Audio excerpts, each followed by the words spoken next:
అడ్డదారి అధికారంలోకి బీజేపీ ఎన్నికల ప్రక్రియను సంబంధించి ఓటేజీల విషయంలో ప్రభుత్వ చట్టాన్ని ఎందుకు మార్చిందని మదనపల్లి నియోజకవర్గ కాంగ్రెస్ పార్టీ సీనియర్ నాయకుడు రెడ్డి సాహెబ్ అన్నమయ్య జిల్లా డీసీసీ జనరల్ సెక్రటరీ అమీర్లు కేంద్ర ప్రభుత్వానికి ప్రశ్నించారు.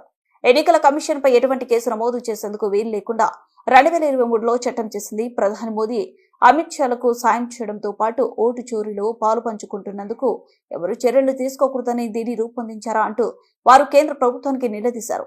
ఓట్ చోర్ గద్దీ చోడ్ ప్రజాస్వామ్యాన్ని కాపాడాలి అంటూ నినాదంతో బీజేపీ మరియు ఎలక్షన్ కమిషనర్ అక్రమాలు ప్రజలకు తెలియజేసేలా పీసీసీ ఆదేశాల మేరకు డీసీసీ అధ్యక్షుడు గాజుల భాస్కర్ సూచన మేరకు రాయచోటి పట్టణ అధ్యక్షుడు బాబా సర్దార్ ఆధ్వర్యంలో సోమవారం అన్నమయ్య జిల్లా కేంద్రమైన రాయచోటి పట్టణంలోని శివాలయం చెక్పోస్టు వద్ద నుండి నేతాజీ సర్కిల్ వరకు భారీ ఎత్తున క్రొవ్వొత్తుల నిరసన ర్యాలీ నిర్వహించారు.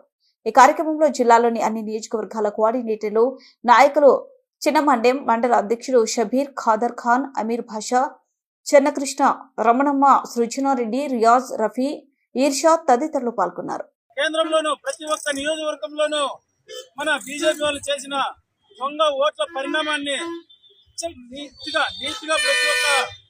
ప్రతి ఒక్క ఓటర్కు అర్థమయ్యే విధంగా విశ్లేషణ చేయడం జరిగింది. అలాంటి విశ్లేషణ చేసిన తర్వాత ఈ రోజు ఎన్నికల సంఘం ఏదైతే అఫిడవిట్ ఇమ్మన్నారో హాస్యాస్పదంగా ఉంది. ఇంతకుముందు కొన్ని సంవత్సరాల నుంచి ఎంతో మంది రాజకీయ పార్టీలు, ఎంతో మంది నాయకులు అఫిడవిట్లు ఇస్తే ఒక్కదానిపైన కూడా ఇంతవరకు స్పందించని ఈసీ ఈ రోజు రాహుల్ గాంధీ గారిని అఫిడవిట్ ఇవ్వండి, లేదంటే మీరు క్షమాపణ చెప్పండి అనడం వాళ్ళ చేతగానితనానికి, వాళ్ళు చేసిన అన్యాయానికి, వాళ్ళు చేసిన మోసానికి నిదర్శనం. ఈ రోజు ఈసీ బీజేపీ వారికి తలొక్కి బీజేపీకి వంటపాడుతూ ఎన్నికలు నిర్వహిస్తోంది తప్పితే ఎక్కడన్నా గానీ ఈ రోజు మినిమం దీంతో గెలిచినారంటే బీజేపీ వాళ్ళు అక్కడంతా ఈవీఎంలతో గానీ ఓట్ల చోరీతో గానీ ఎక్కడైనా గానీ ఓటర్లకు అడ్రస్ లేదు. ఒకే ఇంట్లో దాదాపు 250 మంది ఉంటారు. ఒకరికి 50 మంది కొడుకులుంటే వాళ్ళ వయసులతో నిమిత్తం లేకుండా ఉంటారు. రకరకాల తప్పిదాలు ప్రతి ఒక్కటి రాహుల్ గాంధీ గారు క్షుణ్ణంగా వివరించడం జరిగింది. ఇలాంటి పరిస్థితుల్లో బీజేపీ వారు నైతిక విధిని ఒప్పుకుంటూ రాజీనామా చేయాలి.